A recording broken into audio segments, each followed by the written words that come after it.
Well, for those that are still going back and forward and they are not living in Spain, but you own a property, you need to declare what we call non-resident income tax. So for those owning a property and not living in Spain permanent, they do have to declare this tax. There is a small amount depending on the value of your property, and it's paid at the last day of every year. And I put an example there. If you have a house valued, not the market value, it's the catastrophe value, 200,000 euros, you will pay approx 500 euros a year. And this is very important to prove in the future that you were not fiscal resident, but because in 2025 or 26, Spain can come and ask, I want to know where you were fiscal resident, or we think that you are fiscal resident in this country. This is another way of proving that you were not fiscal resident. Not enough by itself, but it helps. Now, the will and inheritance tax. Every good solicitor, every good lawyer that helped you buying a property should tell you this. That is very, very important to make a will in Spain if you have assets. Why? Because you can apply your UK law. In Spain, if you pass away in Spain with assets and you didn't make a will, you will be applied the Spanish law. And the Spanish law protects family. And for us, your husband or wife is not your family. We give everything to our children, everything. So there are cases, yeah, I will say again, the law in Spain, if you pass away without a will in Spain, we will apply the Spanish law, and the Spanish law protects your children. I can't, I will say get rid. I can't avoid to give anything to my kids. If I'm not in good terms with any of my kids, it's very, very, very difficult not to let my estate. So if you don't want that, because what you want to do is give it to your husband, give it to your wife, or give it to a church, this church, for example, then you have to make a will. Because your law, you can do it. In your law, the UK law lets you to do it. If you have no children, what people normally do, you give it to each other, and then you have to choose someone else when both are not here. Sorry, if there is no will. Yeah, I think I have here some. Yeah, I've done like a bit of a scheme of what it could be. You are there, your son, your parents, and then if you don't have any children yourself, it will go to your father and mother. If you don't have them, brothers and sisters. If you don't have them, nephew, niece, and those. So it will go like there, like that, right? In Spain, we are forced to go this way. But this is just if of course, if you apply the Spanish law, and you die without a will. If you make a will, we will say in that clause that we apply the UK law. But yeah. If you make a will in the UK, you have to make one in Spain? Sure. Yeah, 100%. Because it won't rely on the. We will not accept that law or that will. We will not accept it. You will have to do. Just when you said it was like the UK law. Yeah. What I said is that in the will that we make here in Spain in front of a notary, we will say that we apply our nationality law. If you are French, you can apply the French law. If you are German, you can apply the German law. But your law is very different than ours. In our law, you are forced. So if I didn't make a will myself, because for me it's not important. Anything that happens will go to them, right? The only thing is that they have to prove that they are your kids. That's sometimes complicated. If you want to do that you want to give everything to your kids, and you didn't make a will, fine, but they will need to prove that they are your children. They will need to come, they will need to show the birth certificates, the marriage certificates, so it's a bit more complicated. So, we were talking about inheritance tax. What happens? If you give everything to your spouse or to your children or to your parents in Spain, in Andalusia, because it's given the authority to tax inheritance tax to regions, in this case we are in Andalusia, it's for free, unless you are a millionaire. That then will up to $1 million in assets is for free. So anything that goes to your husband or spouse or to your children, you don't pay anything. They won't pay anything. You will not be here to pay. If you leave anything to your sister, to your brother, to your church, sorry, it will be the church that will have to pay, not the, of course, not the person that went, but it's expensive because we don't consider yourselves as relatives. Even if it's your sister or brother or nephew, they will have to pay. Very, very important also that I find this a lot. I said that already. If you are not married till not so long ago, those inheriting that were coming from third countries, like UK is now, were paying taxes, inheritance tax in this case. But now this, again, there was a court case and Spain lost, and now anyone inheriting, if they live in UK, Canada, the States, anywhere, and it's your son or a spouse or husband, they won't pay any taxes. But important, very important, this happened a lot with the British, you need to have any kind of link. It's not just that you are a couple, or just enough. You need to make what we call pareja de hecho, that is like a civil partnership, or get married. I can tell that I married a lot of people when I tell them that. Yeah. Yeah. We've done a lot.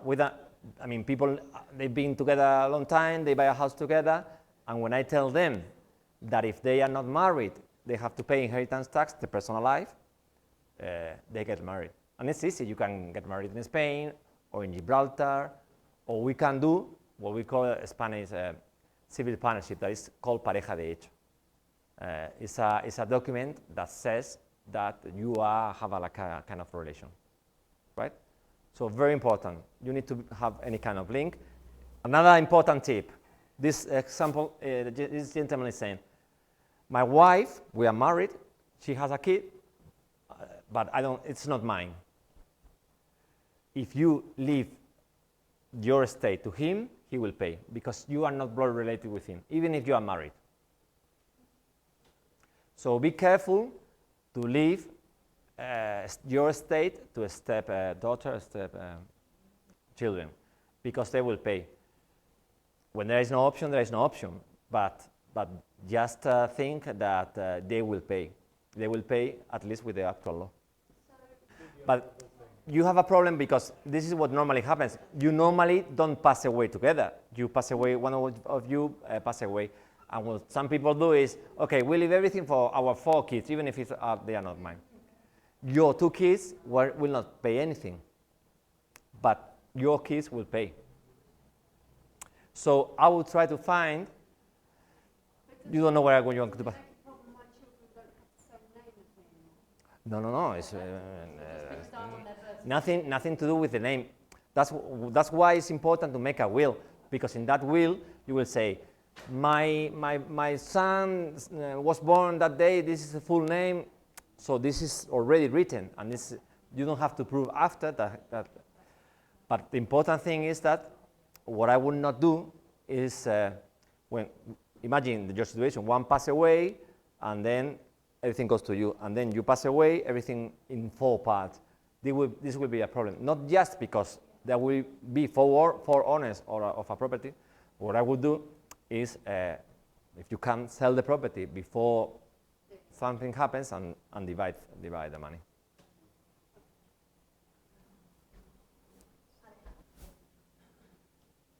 What's the threshold You start 15,000 a year. 15,000. So anything over 15,000. You start paying in a scale up to 37%. So Up to 37%. yeah, yeah. And the thing is, another funny thing is that in Spain, as a difference with England, that the person receiving the property is not them until you receive it. So you can't use that money to pay the taxes. You know what I mean? Because you are not the owner until you pay the tax. So you need to find the money somewhere else, pay the tax, inherit, and then sell it if you want. Yeah, it's tricky. Sorry. I didn't see. Okay, my children already own a part of the property under Spanish law. I got it sorted. It was a quarter till my wife died. Now they have a third of it. When I die, they will automatically inherit my half each. But that has already been done in Spanish law. The only difference is I can't sell the property without their permission. That's right. After all these years, we're not going to fall out now.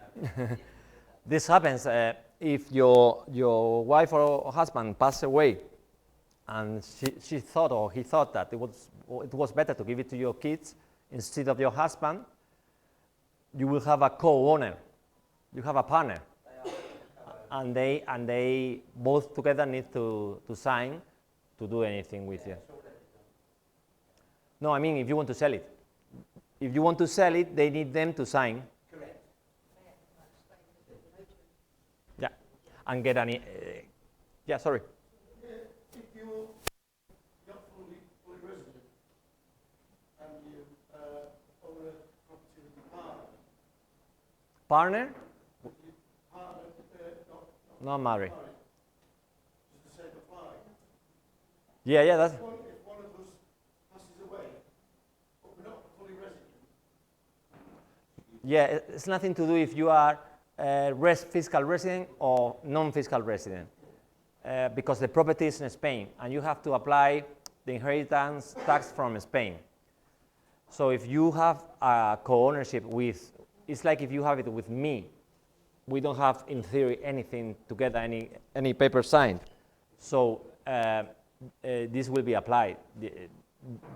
so if my partner passes away, would the property then just be mine? Or I don't know, depending on your will. If you say, got no will? if there are no will, it will go to her children or her father or her aunt, sisters, brothers. Not to me. Not to you, Even though my name's on the... because you have just half of it, but nothing else. It's like owning a company. It's shares of a company, the same. Yeah. So that's why it's so important. If you want to keep one message of what we've been talking today, making a will is important. It's one of them. England or in Spain? Yeah. Right, very quick. For those that are looking to sell the properties, even what we said in England, there is this what we call capital gains tax, the same as in England. We have a tax that you have to pay if you sell it with a profit, just with a profit.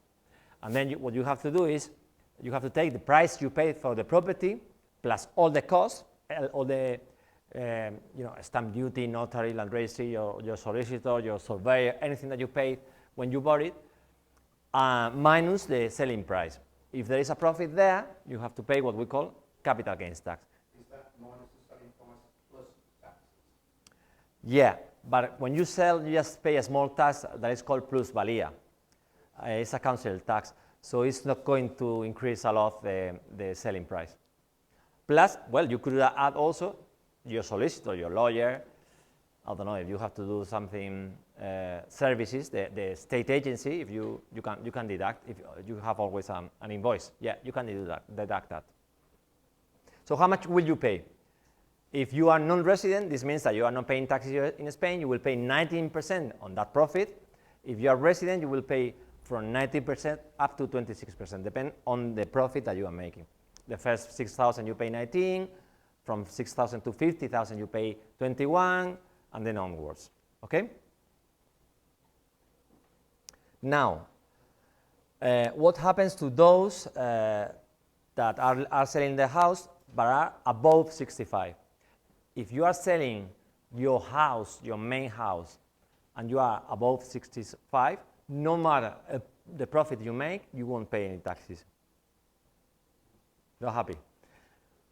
But one very important thing, to be considered your main house, you need to live in that house at least 3 years as a resident, right?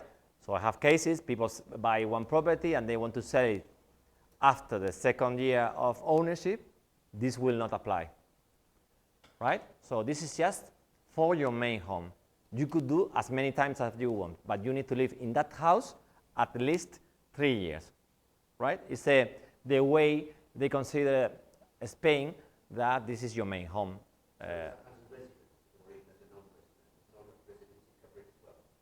As a resident.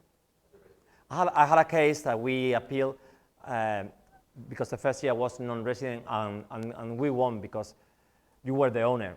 But what the law says is that you need to own the house and live in that house for 3 years, right? Do you pay it and then you live there for 3 years and give it back, or how does that? Say again? So you say you reinvest in the property in Spain. No, I didn't say that. The second point I didn't say it yet. What I said is that if you are 65 or above, you sell your property, you don't have to do anything. Nothing. Not invest in another property, nothing. The second line that I'm putting there is what Maddie said, that is, if you are below 65 and you sell again your main home, the house that you've been living at least for the last 3 years, and you invest the profit in a new house, then you will not pay capital gains. Imagine, you bought it for 100,000, you sell it for 150,000, your profit is 50,000. If you invest a minimum of 50,000 in this new property, you won't pay capital gains. Now, a very important thing with kind of illegal properties, is my property legal, is registered the catastro, what is the catastro, and what is the land registry? The most reliable place to prove that you own a property is the land registry. The catastro is just a place where the tax office has got all the drawings, the values of the property, the measure of the property. It could say who is the owner, but it's not relevant. But this is why the land registry is so important, because if you don't have your property in your name, in both names, you have a problem, right? The same as this lady said that she has 2 properties. What happens when your property is less square meters than what you had because you extended? Everyone using a solicitor will want to buy with this fixed, that the square meters that is you are saying in the description of the property should be the same in the land registry. The catastro is important. It's good that everything is matches, but it's not so. This is not. I mean, if I have to buy something and the catastro is not correct, but the land registry is fine, I will buy. So it's a big thing. So when people say, no, the catastro is fine, or I just own the property in the catastro, don't buy that, or tell them that that's not the way to show that you are the owner of something. How do you check? Yeah, how do you check?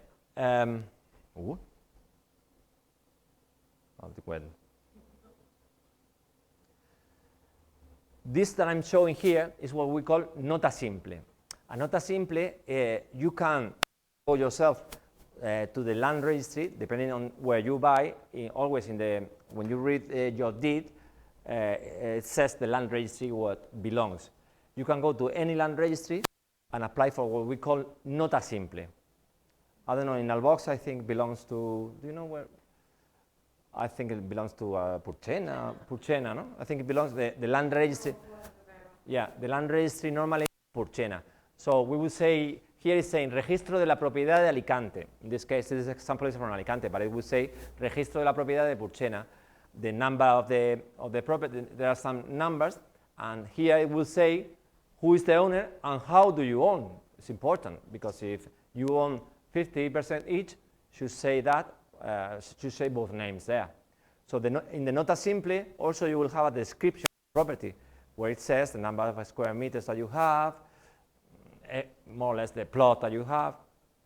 One thing there, if you, for example, you say, okay, but my property when I bought it was 1 bedroom and I made 5. It's not going to make any difference. It's not important. That's not relevant. What we want is that the size is important. You could change it when you sell it, but it's not going to, it's just words. The important thing is that if you are saying there that you have 100 square meters, that your property has got 100 square meters. Because when you sell it, if the reality says that it's 120, but in the land registry you have 80, you will have to solve it if you can with your solicitor. So it's important that normally now when most of you are new buys, normally everything is more under control. But in the past, there were many problems when your solicitor were not looking at that things and you were buying wrongly. No.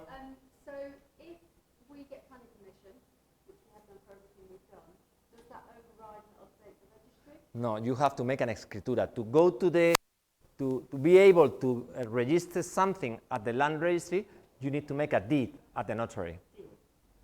It's not just valid to say, no, I have a map, a plan from the technician, and that's it. You need to take that and prepare and make it in writing. Of course, it's good. You have your planning permission, you have your license, you pay the. It's good to do it, but it's not enough. Are we going to the notary or the INCN? No. Well, to ask for the license, you need to go to the ayuntamiento. But to register, to be able to register, you need to do it at the notary. Yeah, I would ask your solicitors how to solve it, because, I mean, not to make mistakes. This is nothing to do with the license of first occupation, is it? Well, the license of first occupation is when you buy a house for the first time, to be able to get electricity, water, all the things, you need to have this document that says that it's given by the town hall, and it's something it's saying that this house is habitable, that you can live in that, but not really with the land registry. No, in the land registry, it's like a list of all the owners, a list of all the properties, with details of the property that you have. This,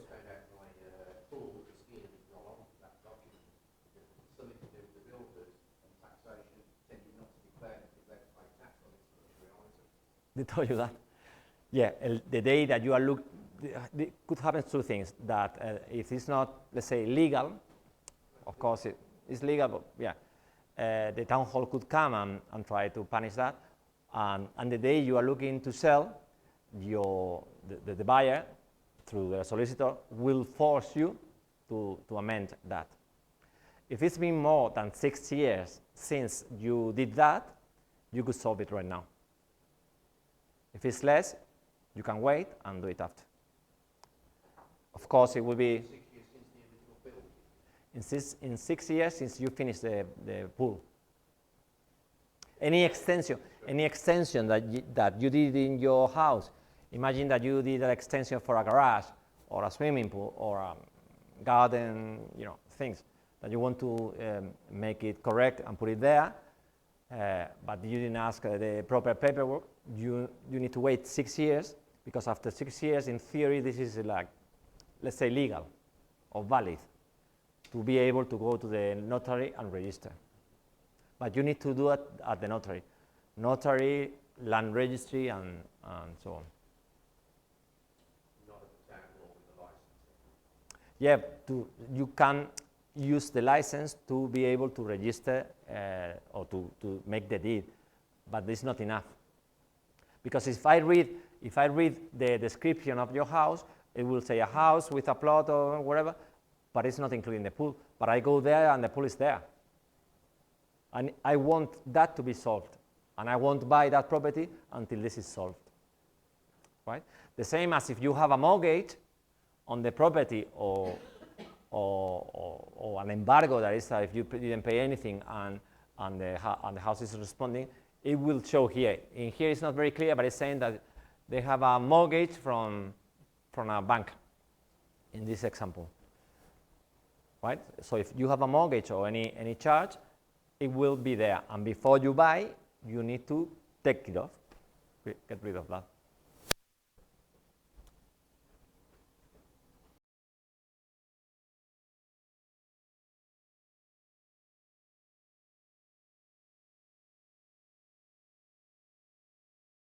Today, there is nothing yet. There is nothing yet. I mean, we can't give other advice that taking the test for those that didn't exchange.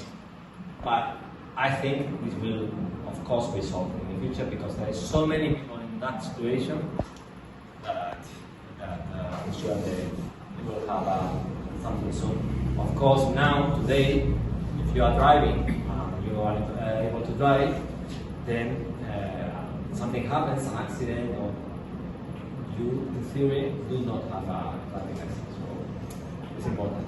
For those that do not know, after the Brexit, they gave us, or before the Brexit, they gave us a time to exchange driving license, and this was until the 31st of December 2020. Then they extended the time that you could drive without the driving license, and the last day that you could drive your car without driving license was the 31st of May. First of May, no, first of May, that's right, because they've been extending 1st of October, yeah, 1st of May, that's right. And from that day, you can drive. For those that arrive to Spain and obtain the TIA, they have 6 months since they enter in Spain. So six months, and after that, in theory, they can drive. But we need to solve that because those that are coming, they have nothing to do with the Brexit. I mean, thank you.